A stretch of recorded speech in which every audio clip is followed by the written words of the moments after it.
दाऊद के पुत्र इज़राइल के राजा सुलेमान के नीति वचन।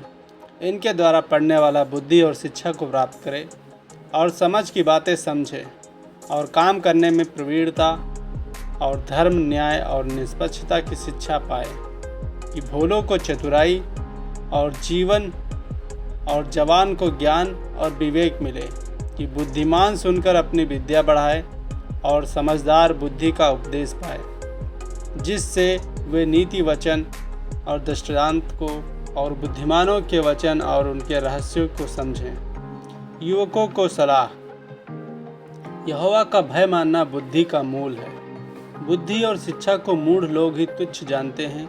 हे मेरे पुत्र, पिता की शिक्षा पर कान लगा और अपनी माता की शिक्षा को ना तज, क्योंकि वे मानो तेरे सिर के लिए शोभायमान मुकुट और तेरे गले के लिए कंठमाला होंगी। हे मेरे पुत्र, यदि पापी लोग तुझे फुसलाएं तो उनकी बात ना मानना। यदि वे कहें हमारे संग चल कि हम हत्या करने के लिए घात लगाएं, हम निर्दोषों की ताक में रहें, हम अधोलोक के समान उनको जीवता कब्र में पड़े हुओं के समान नमोचा निगल जाएं, हमको सब प्रकार के अनमोल पदार्थ मिलेंगे, हम अपने घरों को लूट से भर लेंगे, तो हमारा साझी हो जा, हम सबों का एक ही बटुआ हो। तो हे मेरे पुत्र, तू उनके संग मार्ग में ना चलना, वरन उनकी डगर में पाँव भी न रखना, क्योंकि वे बुराई ही करने को दौड़ते हैं और हत्या करने को फुर्ती करते हैं। क्योंकि पक्षी के देखते हुए जाल फैलाना व्यर्थ होता है, और ये लोग तो अपनी ही हत्या करने के लिए घात लगाते हैं और अपने ही प्राणों की घात में रहते हैं। सब लालचियों की चाल ऐसी ही होती है, उनका प्राण लालच के कारण नष्ट हो जाता है। बुद्धि की पुकार। बुद्धि सड़क में ऊंचे स्वर से बोलती है और चौकों में प्रचार करती है और बाजारों की भीड़ में पुकारती है। वह फाटकों के बीच में और नगर के भीतर भी ये बातें बोलती है। हे भोले लोगों, तुम कब तक भोलेपन से प्रीति रखोगे? हे ठट्ठा करने वालों, तुम कब तक ठट्ठा करने से प्रसन्न रहोगे? हे मूर्खों, तुम कब तक ज्ञान से बैर रखोगे? तुम मेरी डांट सुनकर मन फिराओ। सुनो, मैं अपनी आत्मा तुम्हारे लिए उड़ेल दूंगी। मैं तुमको अपने वचन बताऊंगी।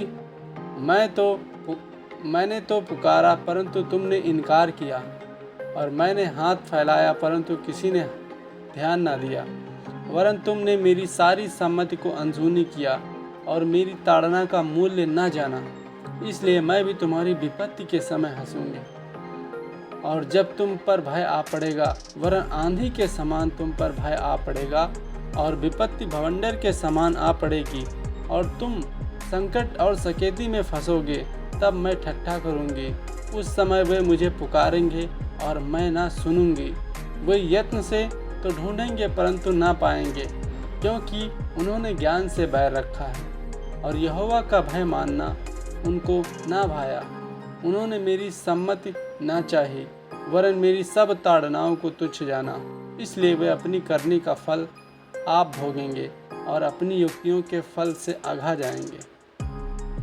क्योंकि भोले लोगों का भटक जाना उनके घात किए जाने का कारण होगा, और निश्चिंत रहने के कारण मूढ़ लोग नष्ट होंगे। परंतु जो मेरी सुनेगा वह निडर बसा रहेगा और बेखटके सुख से रहेगा। तो ये नीति वचन का पहला ये अध्याय है, और इसमें युवकों को सलाह दी गई है कि किस प्रकार हम अपने माता और पिता की शिक्षा को मानना है और किस प्रकार बुद्धि की बात को मानना है। तो इससे बुद्धि की बात मानने से हमारा जीवन एक बेहतर जीवन होने पाएगा और हम बेहतर कार्य कर पाएंगे। तो सचमुच परमेश्वर का ये वचन बहुत ही अच्छा है, और परमेश्वर का ये वचन हमें बुद्धि, समझ और ज्ञान सब प्रकार की आशीषें देता है। तो हमको इस वचन के अनुसार चलना होगा। यदि हम इस वचन के दाएं और बाएं ना मुड़ेंगे तो ये उचित समय पर हमको आगे बढ़ाएगा।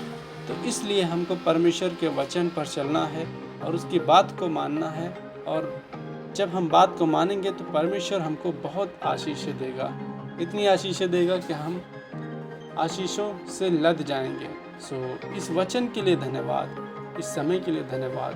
परमेश्वर आपको महिमा मिले इस वचन से, और परमेश्वर जो सुनने वाले हैं, परमेश्वर उन पर प्रभु आपकी आशीष और दया बनी रहे। प्रभु यीशु मसीह के महान नाम में इस प्रार्थना को मांगते हैं, आमीन।